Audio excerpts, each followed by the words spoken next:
designate the same thing two different ways, right?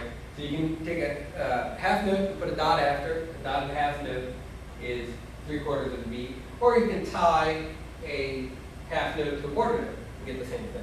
Typically, they'll use the dot because it's a lot easier. It's much simpler notation. There are a lot of shortcuts, especially since for centuries music was written by hand. Okay, rests.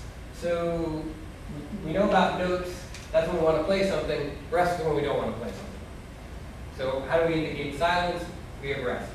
So it's just a series of symbols that indicate don't play something. So you have a whole rest, which is this little box that hangs from the line.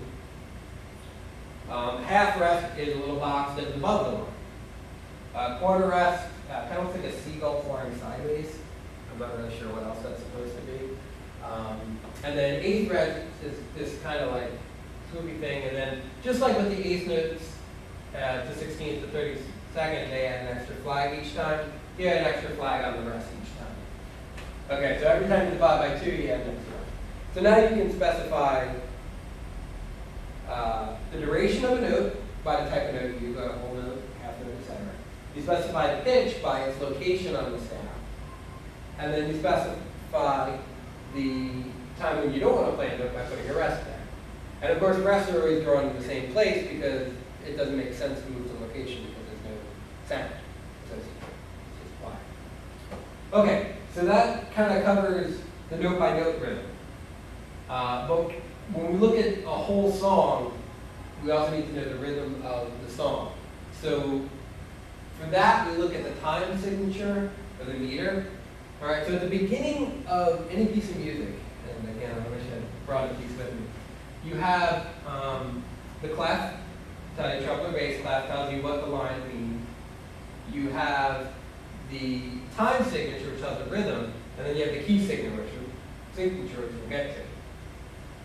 Okay, so what this tells you is how to read a measure. Okay, and what's a measure? A measure is the area between two straight lines. But this tells you how many beats are in a measure. So the lower one tells you how many beats. In this case, there are 4 beats per measure.